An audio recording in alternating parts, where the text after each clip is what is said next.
अंबेडकर साहब ने आपको जूते पहनने का अधिकार कैसे दिलाया? जो आप हमारी वीडियोस को अनुसूचित जनजाति, पिछड़ी जाति को जूते पहनने का अधिकार नहीं था। वो इस समाज में जाते तो उच्च जातियों के इंसान उन पे अत्याचार करते थे और वो लोग डरते थे जूते चप्पल पहनने। ये अधिकार इनको कैसे मिला? चलिए आज जानते हैं नरेंद्र कहानीकार की इस कहानी के साथ में कि अनुसूचित जाति और पिछड़ी जाति को जूते चप्पल पहनने का हक और अधिकार कैसे मिला।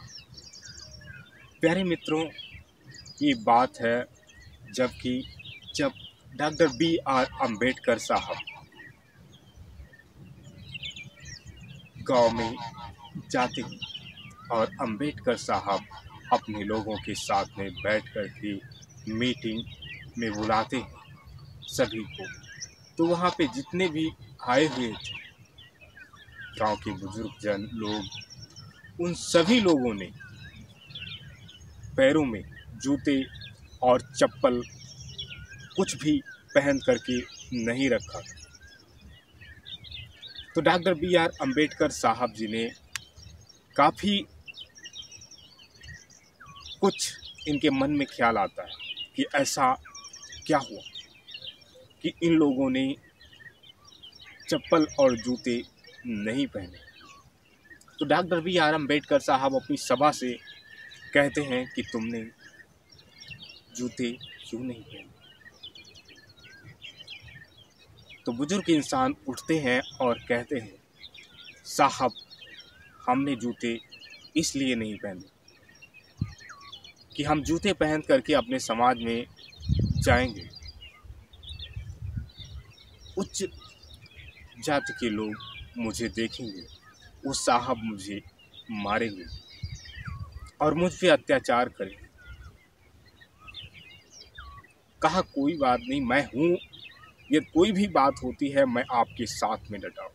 Doctor B R. अम्बेडकर साहब कहते हैं कि मैं आपके साथ में हूँ, लेकिन कल सभा में जब आना तो आप सभी लोग जूते और चप्पल पहन करके आना।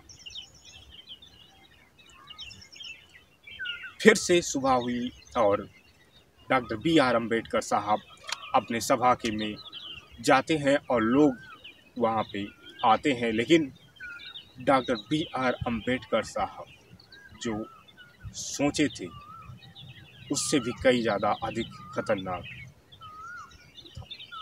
किसी ने फिर से जूते और चप्पल पहन के अपने पाँव में नहीं आए।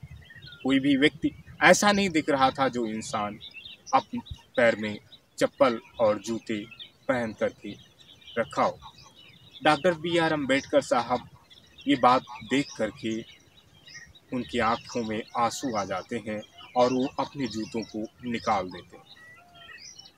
कहते हैं मैं जूता जब तक नहीं पहनूंगा, मैं जूता जब तक नहीं पहनूंगा जब तक इस समाज को जूते और चप्पल पहनने का अधिकार ना दिला दे। Doctor B R. अम्बेडकर साहब अपना कलम और किताब उठाते हैं और उस दिन से आंदोलन छिड़ जाता है कि दलित इंसान को और अनुसूचित जनजाति को, पिछड़ी जाति को और हर जाति को, हर इंसान को जूते और चप्पल पहनने का अधिकार होना चाहिए। प्यारे मित्रों, ये जूते पहनने का अधिकार डॉक्टर बी.आर. अम्बेडकर साहब अपने शिक्षा के दम पे प्यारे मित्रों सम्मेलन से प्यारे मित्रों मांग करते हैं और इन्हें आदेश सभी कुछ मिल जाते हैं। प्यारे मित्रों, ये जातियों का भेदभाव जो मनुस्मृति को जलाया गया था, और प्यारे मित्रों ये अब भी पूर्ण रूप से अम्बेडकर साहब की बातें और उनके विचार और उनकी कहानियाँ नहीं पहुंच पाती हैं। प्यारे मित्रों, इस कहानी को आप लोगों के पास में शेयर कीजिए कि पुराने समय में क्या था, पुराने समय में क्या था, आज भी नए समय में वैसी ही जेनरेटी है। क्या अब भी बदलाव नहीं हुआ? क्या अब भी बदलाव नहीं हुआ? यदि बदलाव नहीं हुआ है तो ये है सबसे बड़ी आपकी शिक्षा की व्यवस्था। आप अपने शिक्षा की व्यवस्था को बदलिए, आपकी सोच खुद ब खुद बदल जाएगी। आप अपने बच्चे को शिक्षित बनाइए, वो खुद ब खुद अपने अधिकारों को जान जाएगा। चलिए हम आपके इस अधिकार को बताएं। चलिए हम आपको फिर से मिलते हैं अपनी नेक्स्ट कहानी के साथ। तब तक के लिए आप अपना रखेंगे ध्यान, अपने परिवारजनों का रखेंगे ध्यान। ये नरेंद्र कहानीकार आपको फिर से मिलेंगे अपनी नेक्स्ट कहानी के साथ में। तब तक के लिए प्यारे मित्रों, आपको नरेंद्र कहानीकार का नमस्कार।